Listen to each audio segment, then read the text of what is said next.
né? Impressionante como esse texto rende muitas pregações.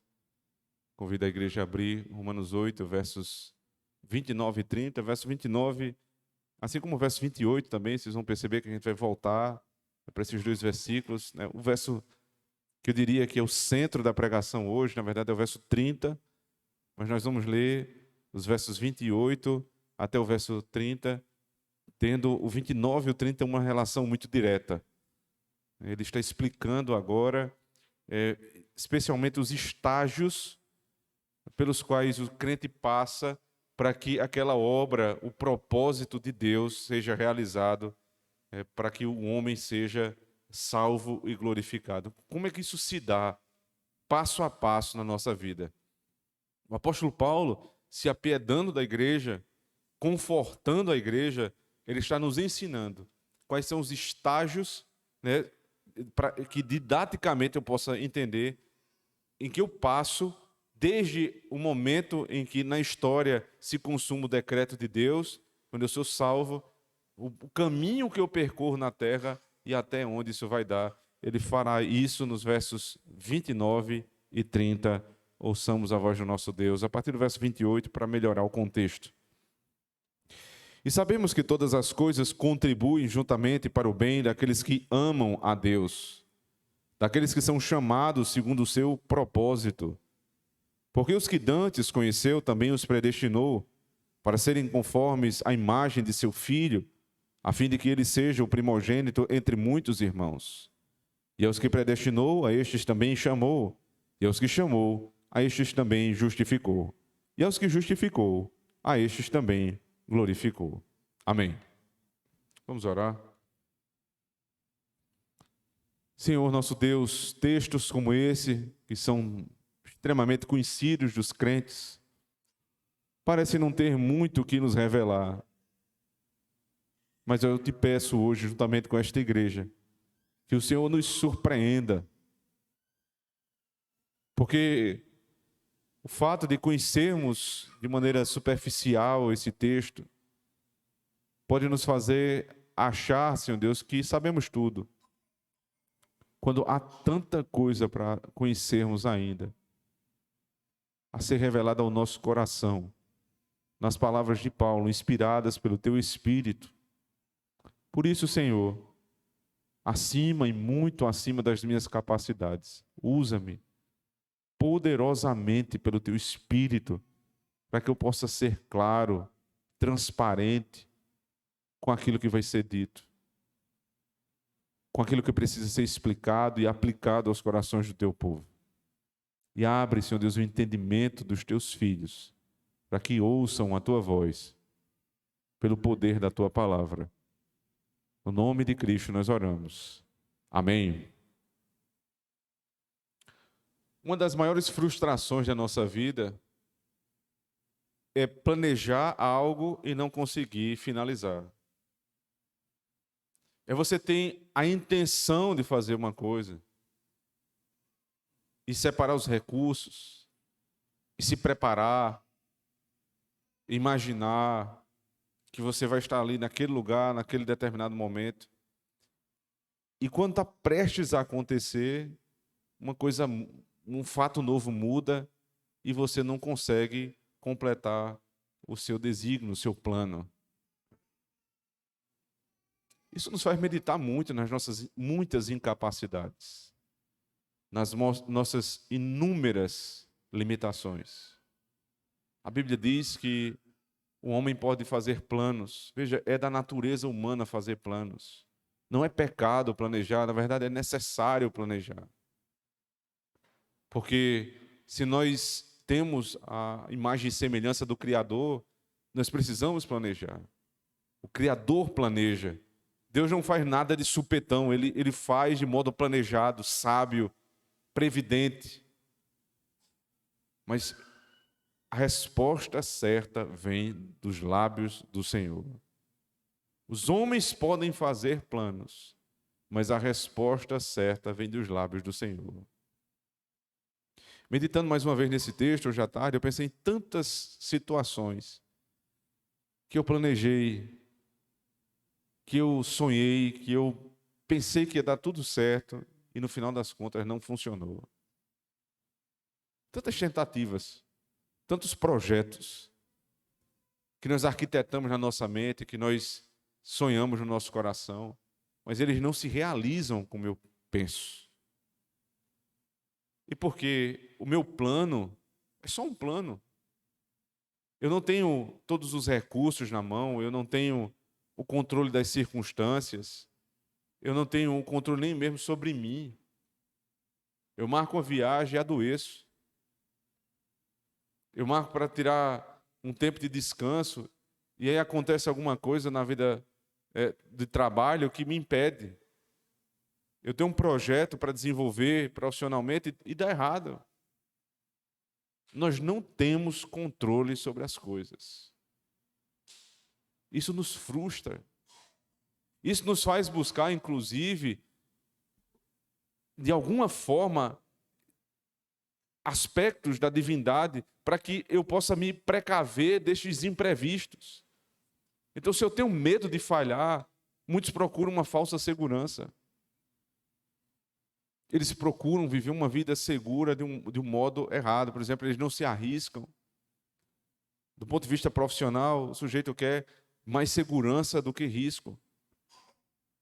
Eles não pretendem crescer, eles pretendem estar seguros, guardados, protegidos. Eles acabam não se arriscando em novos relacionamentos com amigos, com pessoas, porque você tem medo de se frustrar com as pessoas, de ser decepcionado pelas pessoas. E eu vou ficando uma pessoa cada vez mais limitada, porque tudo que eu quero é segurança, previsibilidade, controle, quando não há controle. Ser sábio e prudente é ordem divina, mas tentar ter controle sobre a vida é uma forma de se sentar no trono divino.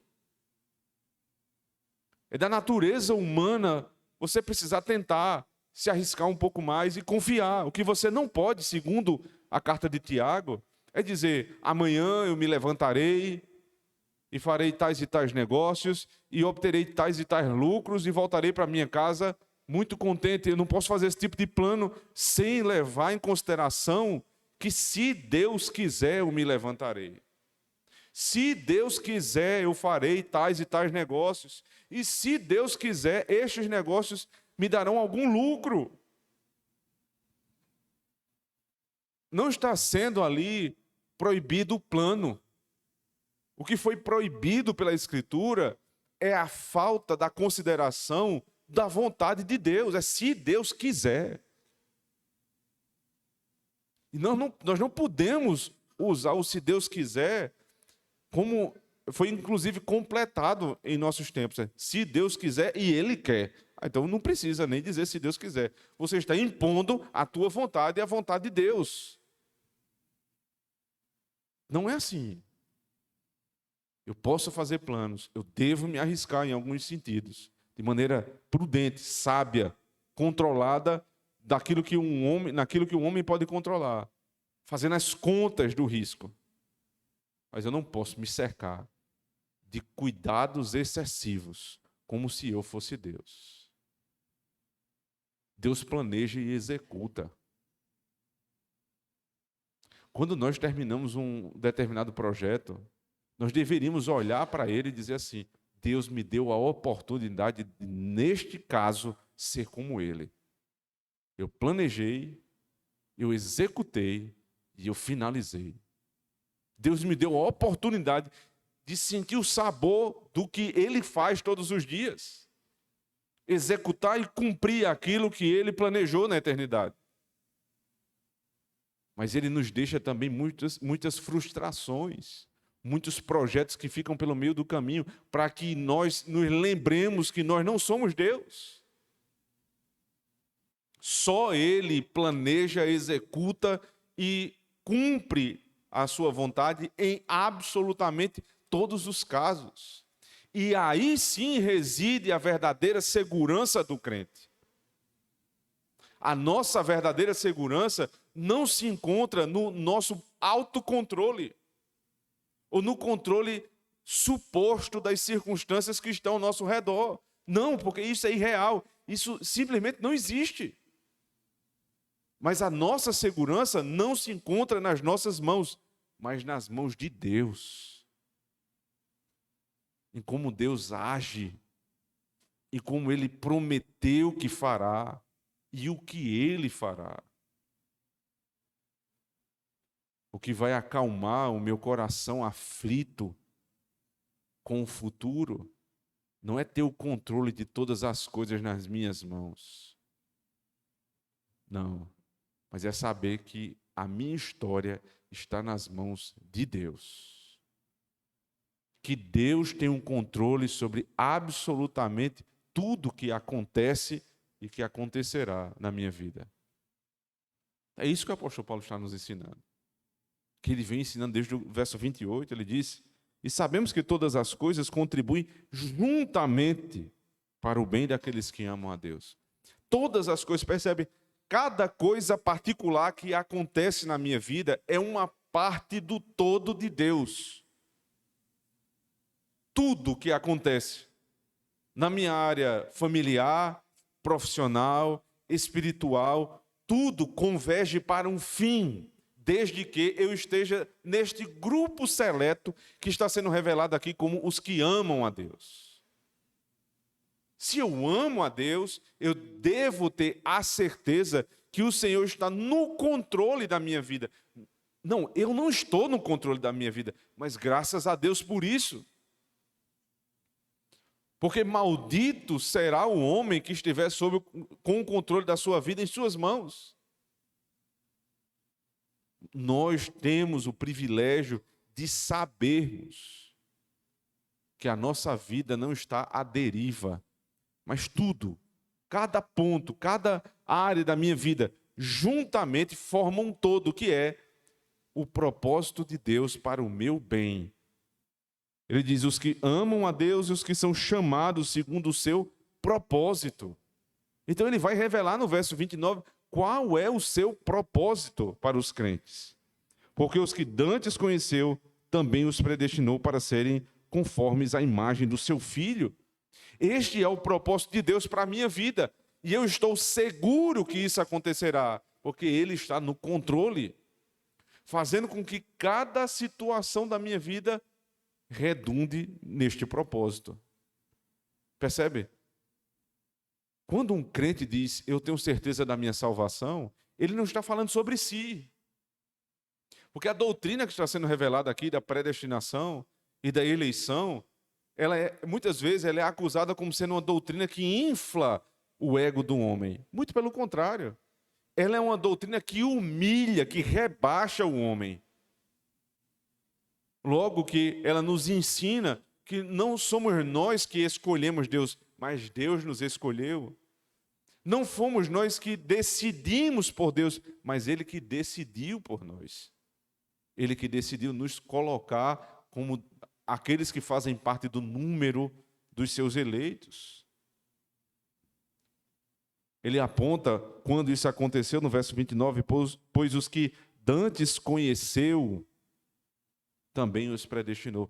Veja que ele vai construindo um quadro aqui, como as coisas funcionam no plano de Deus.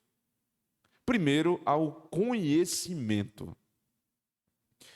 Essa doutrina se chama presciência, e é o ponto inicial, é o ponto de partida.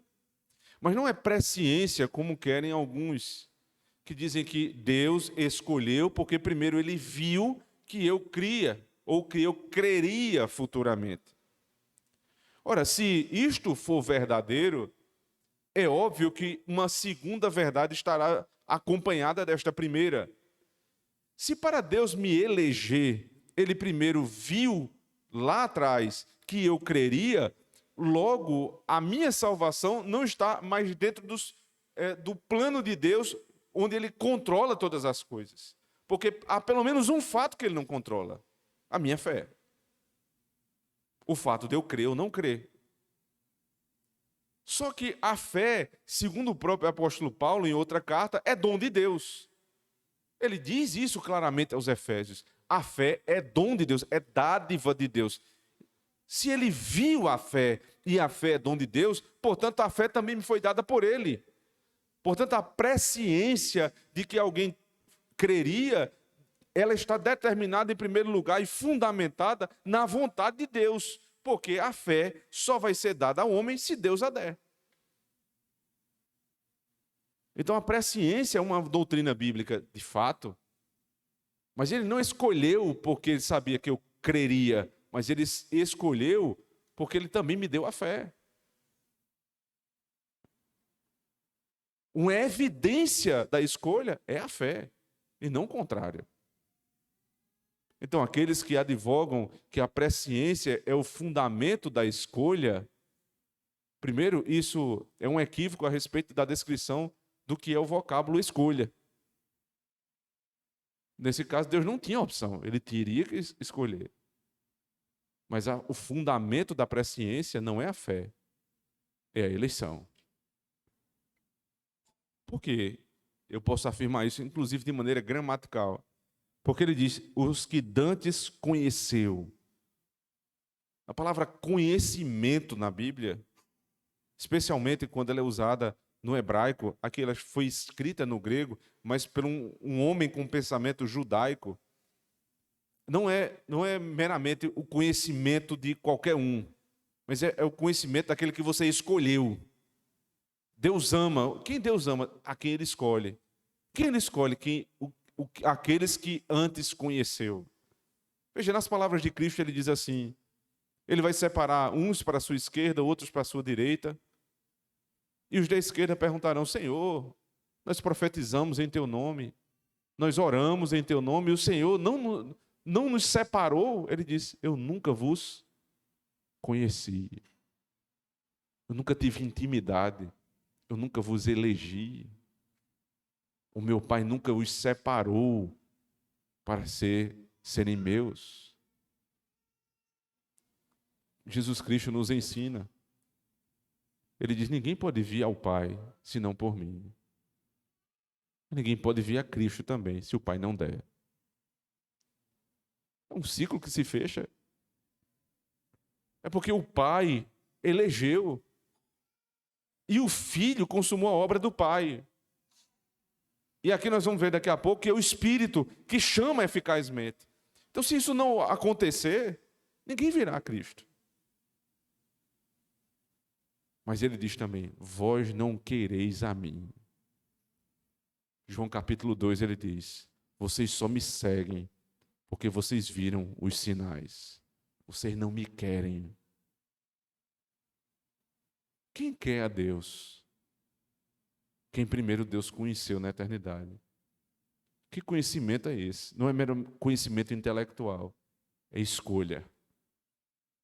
Os que dantes escolheu, os que dantes conheceu. Nós vimos aqui no Salmo 135, logo na abertura do culto. Israel, a quem eu conheci. Ou seja, Israel, a quem eu elegi, de todos os povos da terra, Deus elegeu um povo. E a doutrina da eleição era muito conhecida do israelita, porque era um povo que foi tratado de maneira distinta por Deus em toda a antiga aliança. E se alguém quisesse ser salvo, teria que crer no Deus de Israel. Precisava se juntar a Israel. E Israel nada mais é do que um tipo da igreja do Novo Testamento. Quem o Senhor escolheu, evidentemente, externamente, como é que se vê isso? Na igreja. Aqueles que ouvem a pregação e que comem do pão e bebem do cálice, é a forma mais externa que nós temos para observar quem são os eleitos de Deus. Mas isso é consumado em primeiro lugar no coração. Os que dantes conheceu. Eu conheço a Deus, Ele me conhece. Porque o Pai me elegeu na eternidade. Porque os que dantes conheceu também os predestinou. Veja, aqui o apóstolo Paulo faz uma distinção dessas duas doutrinas. Uma coisa é eleição, outra coisa é predestinação. Não é a mesma coisa. Porque a eleição é o separar de uns para um determinado fim. E a predestinação é a destinação prévia de como ele chegará àquele fim. Percebe que há uma distinção? Deus elegeu, então Deus escreveu o teu nome lá no livro da vida. Isso é eleição. Os que não entraram no livro da vida não foram eleitos. Agora, como será o teu caminhar até que isso seja consumado na tua vida? Se chama predestinação. Tem segurança maior para a vida do crente? O meu destino está previamente determinado por Deus. A segunda acusação que fazem contra a doutrina da eleição e predestinação. Então vocês creem que uma vez salvos, para sempre salvos, então vocês vão cair na libertinagem. Porque se eu sei que sou salvo, para que eu vou buscar a santificação? Se eu sei que eu sou salvo, para que eu vou buscar a obra missionária? Mas pense comigo, só do ponto de vista histórico, né? O que é que nós somos acusados muitas vezes?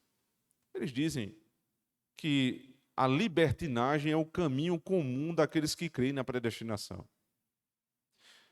Só que, ao mesmo tempo, os calvinistas nunca foram efetivamente chamados de libertinos. Muito pelo contrário, eles são acusados de outro problema, que é o legalismo. Ora, então vocês precisam decidir o que nós somos. Porque se a doutrina que nós sustentamos daria, evidentemente, na libertinagem, como é que vocês estão nos apontando como libertinos? Não faz sentido, concorda comigo? Os que dantes conheceu, predestinou para. Existe um fim. Qual o propósito de Deus na predestinação? Para serem conformes à imagem do seu Filho. Ou seja, Deus me elegeu, Deus me predestinou para uma finalidade. A finalidade não é a libertinagem, nem o legalismo, mas é para ser conforme a imagem do Filho de Deus. Em outra carta, abra comigo, por favor, Efésios capítulo 1. Efésios 1.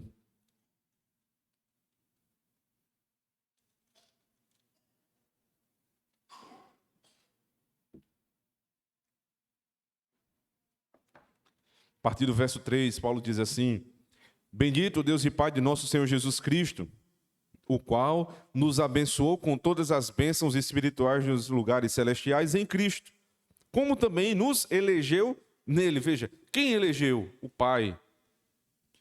A obra do Pai na salvação é a eleição, como também nos elegeu nele, em Cristo. Ou seja, a eleição não está dissociada da segunda pessoa da Trindade. Foi o Pai que elegeu, mas nos elege em Cristo. Sem perder esse texto aqui, mas só voltando lá para Romanos 8, ele diz assim no verso 29, final do verso 29, para serem conformes à imagem do seu Filho, a fim de que ele seja o primogênito entre muitos irmãos. Veja, perceba a ligação do apóstolo Paulo. Lá ele diz, nós fomos eleitos pelo Pai nele. Nele quem? Em Cristo. Quem é Cristo? O nosso irmão mais velho. Ele é o primogênito de muitos irmãos. Então, quando Paulo está dizendo que nós fomos eleitos em Cristo, é para que nós pudéssemos fazer parte da família de Deus. Só que Romanos 8 tem um tema. Sabe qual é o tema de Romanos 8? Adoção. Nós não fomos condenados porque nós estamos em Cristo. Quem é Cristo? É o nosso irmão mais velho. Por quem nós entramos na família, somos adotados por Deus e podemos clamar com intercessão do Espírito, Abba, Pai. Então, sermos eleitos nele, quer dizer, ele é nosso irmão mais velho. Ele nos deu acesso a essa família para que nós pudéssemos fazer parte da família de Deus e sermos cada dia conformados à imagem do nosso irmão mais velho. Como alguém pode dizer que isto diz respeito a uma vida de libertinagem? Ainda, voltando para Efésios 1, ele continua. Verso 4, como também nos elegeu nele antes da fundação do mundo. Veja, qual o momento em que isso aconteceu. O decreto é eterno. Para que fôssemos santos e irrepreensíveis diante dele em amor, e nos predestinou para filhos de adoção por Jesus Cristo, para si mesmo, segundo o beneplácito da sua vontade. Para que mesmo ele fez isso? Para sermos filhos como o filho é.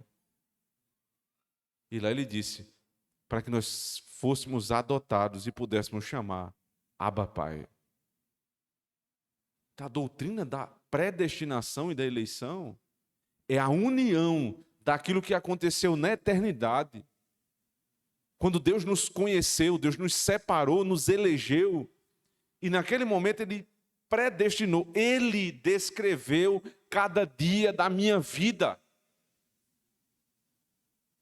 de uma forma tal que nenhuma circunstância grande ou menor sai do seu controle, mas sem violar a minha vontade. Eu fui para Cristo porque eu quis. Agora, eu podia ir sozinho? Não. Se o Pai não desse, eu não podia ir.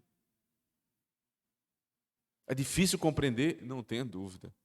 Mas é a verdade que a Bíblia revela. Eu não poderia querer Cristo. Eu estava morto nos meus delitos e pecados.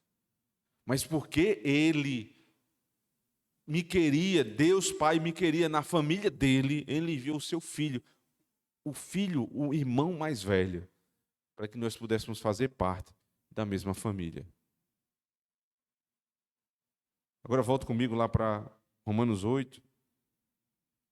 Isso é o que aconteceu lá na eternidade. Porque os que dantes conheceu, verso 29, também os predestinou para serem conformes à imagem de seu filho, a fim de que ele seja o primogênito entre muitos irmãos. E aos que predestinou, a estes também chamou. E aos que chamou, a estes também justificou. E aos que justificou, a estes também glorificou. Eu queria chamar a atenção para duas informações muito importantes nesse versículo. Primeiro, que diferente de mim, que pensei em muitos casos de planos e projetos que não foram para frente na minha vida, Deus está deixando claro aqui que nenhum projeto dele ficou pela metade. Porque ele diz, veja, é a mesma pessoa. Aos que predestinou, a estes ele chamou. Não são outros, não é um é predestinado e o outro é chamado. Não. O mesmo que foi predestinado é o que vai ser chamado. O que foi chamado será justificado. E o que será justificado será glorificado. Por quê? Porque o plano do Pai foi fazer com que esta pessoa fosse conforme a imagem do seu primeiro filho, o filho por excelência. Como é que isso vai se dar? Em 5 estágios. Deus controla os 5 estágios. Eleição e predestinação aconteceram na eternidade.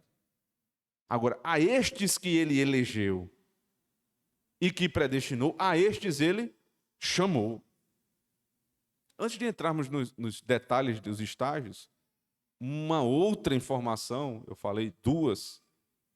A primeira é esta que eu acabei de citar, a segunda é o modo, o tempo verbal que é utilizado, o modo e o tempo verbal que são utilizados aqui.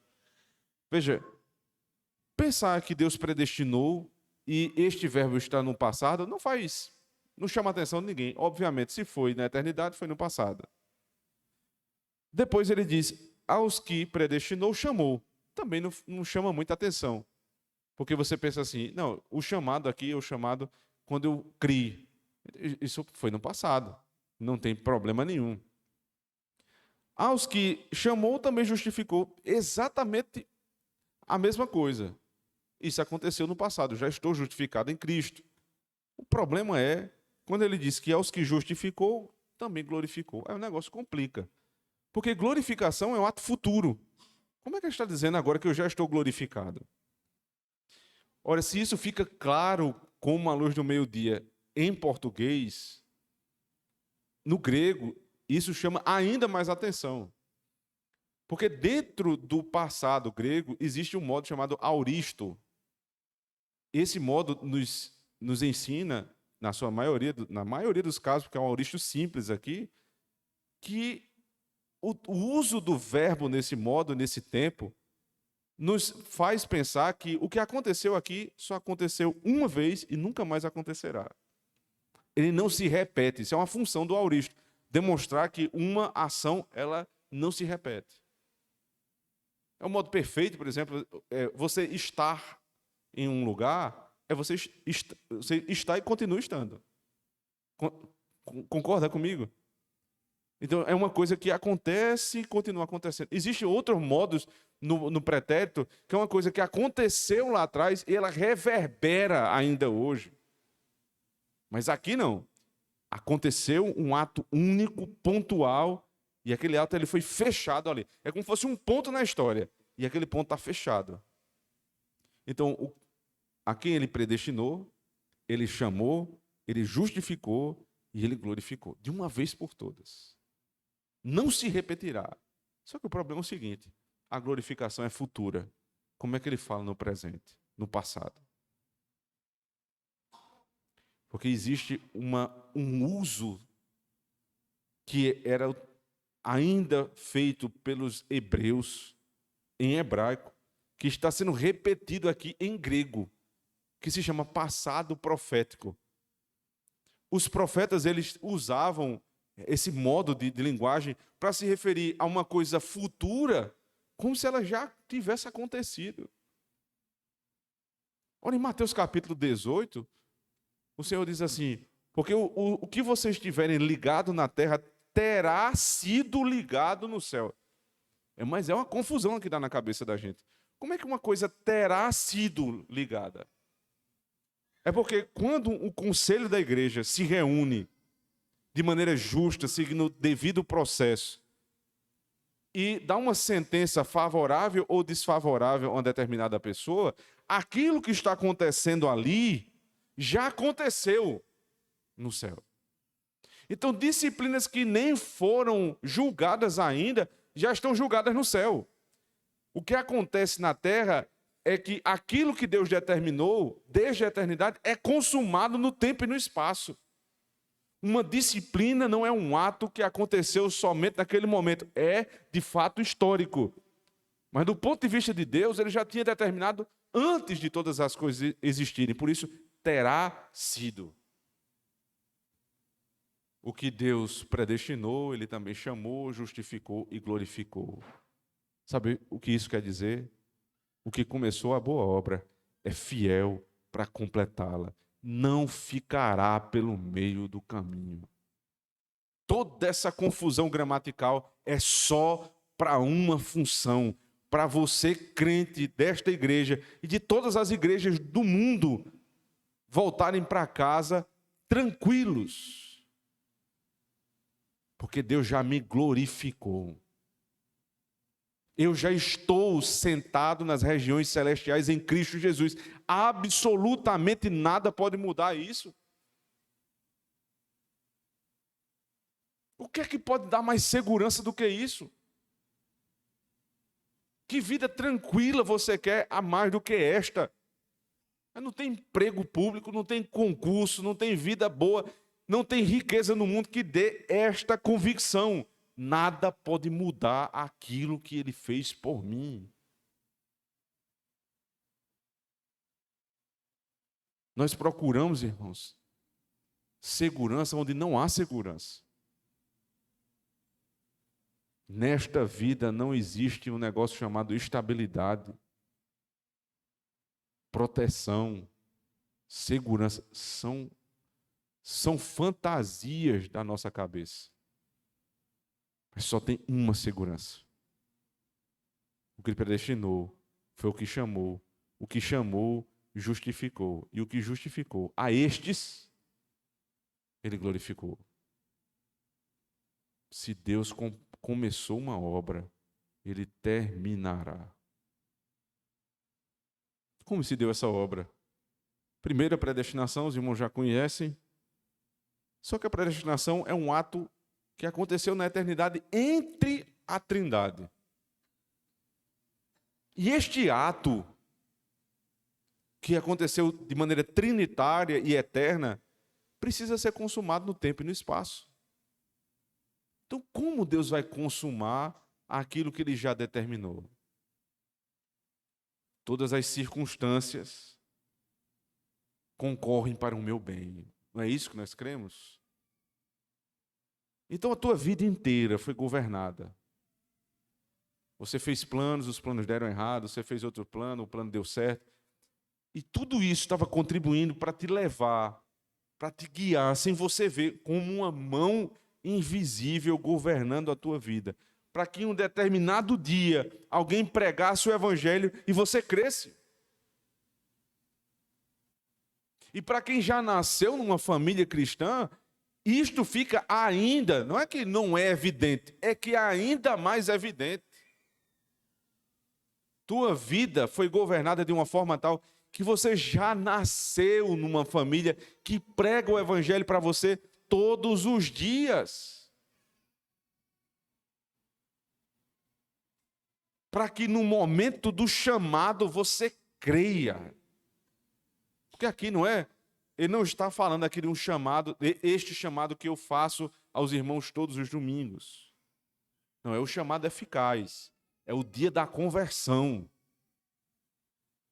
Sabemos que todas as coisas contribuem para o nosso bem, o bem dos que amam a Deus. Isso é verdade. Quem são os que amam a Deus? Os que dantes ele conheceu, predestinou, a estes ele chamou.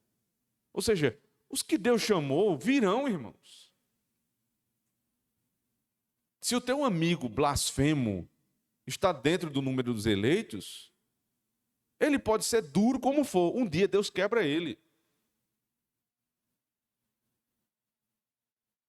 Se o teu irmão, se o teu cônjuge, se o teu colega de trabalho, que tira brincadeira com a tua fé, se Deus pegar ele pelo Espírito, quebra aquele homem. Que doutrina que deixa você mais relaxado, tranquilo do que essa? Eu vou fazer minha parte, eu vou pregar, eu vou dar bom testemunho. Mas não preciso. Eu não preciso me acabar de preocupações. Se for eleito. Um dia o apóstolo Paulo estava para entrar na cidade de Corinto e ele simplesmente disse, eu não vou fazer mais isso. Vou para outro lugar. Quando ele foi dormir, o Espírito Santo falou com ele e disse, Paulo, eu tenho muitos eleitos nessa cidade. Atos capítulo 18. Paulo chegou para pregar em Corinto porque o Espírito revelou a ele a eleição. O fundamento motivador da obra missionária do apóstolo Paulo foi a doutrina da eleição. Eu tenho muito povo neste lugar. Vai e prega. Só que Deus não vai revelar isso toda hora, não. Nós vamos pregar sem saber se há muito povo ou não nesta cidade. Mas o que nós sabemos é o seguinte: se houver, se converterão. Porque aos que Deus predestinou, Ele chamou eficazmente. Depois do chamado, o que é que acontece? Você creu, imediatamente isso acontece logo em seguida. Você é justificado. Você é justificado no momento em que você foi chamado e creu. O que é a justificação? Para não me delongar muito em algo que eu já falei muito aqui na carta aos Romanos. A justificação é uma declaração jurídica de que eu, pecador como sou, estou justificado no tribunal de Deus, porque Cristo, o meu Senhor, morreu no meu lugar, pagando a minha dívida, e eu tomei esta verdade para mim por meio da fé. Não sendo a fé o fundamento, mas o meio que eu tomo a obra de Cristo para ser minha. E aí, então, o Pai me declara justo pela justiça de Cristo. Isso aconteceu no dia da minha conversão, no dia que eu fui chamado, eu fui justificado. E aí Paulo pula para a glorificação. Aí pode alguém pensar assim, mas espera aí, está faltando um detalhe. Onde está a santificação? Paulo já fala tantas vezes de santificação, por que ele não citou aqui? Porque está implícito no ato de glorificação. O que é a santificação? O processo pelo qual todos os dias nós nos esforçamos com as forças de Deus em Cristo para sermos mais próximos da conformidade com o seu Filho. O que é a glorificação? O final desse processo. Ora, se este é o final, eu digo que alguém terminou uma caminhada. O que foi que ele fez na caminhada? Caminhou. É evidente. Finalizou uma corrida. O que foi que ele fez na corrida? Correu. Quando eu digo que Deus me glorificou, eu estou dizendo implicitamente que eu fui santificado. Então, é desnecessária a citação da santificação neste momento. Nós seremos glorificados. Na verdade, nós já estamos glorificados. E essa glória, irmãos, não é que glorificados nós chegaremos no céu, Ele vai nos dar uma vestimenta gloriosa e nós estaremos lá sendo privilegiados, né? Alguém balançando e nos fazendo confortáveis no céu. Isso não é essa glória, mas a glória de ter ser uma nova criatura em Cristo, completamente restaurada. A glória de viver com Deus, estar em comunhão plena com Deus, de não ter mais que lidar com os pecados que nós lidamos hoje. O processo de santificação é de mortificação da carne. O final do processo é que a carne estará morta. Então, a alegria do crente na glorificação é não precisar lidar mais com o pecado, que tanto nos assola. E aí, esta será a nossa glória, habitarmos com Deus eternamente. Se você tem dúvida da sua salvação,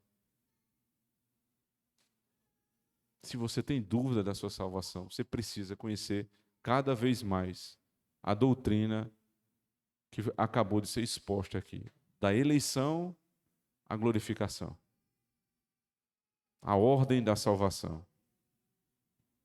É possível que você não sinta esta segurança que acabou de ser exposta.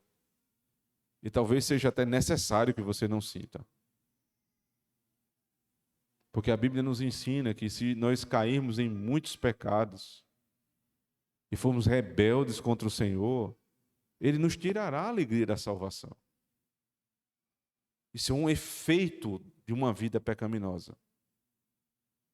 Davi disse: Senhor, devolve-me a alegria da salvação. Ele não diz devolve a salvação, mas a alegria. O Senhor o santifica e ele volta a ter alegria na salvação. Se você não tem esta segurança, irmãos, procure tê-la.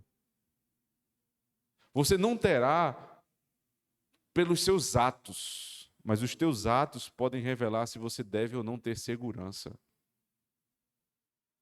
Porque há uma possibilidade muito grande de nós nos auto-enganarmos. O sujeito entende a doutrina da predestinação e vive uma vida em desconformidade com a doutrina.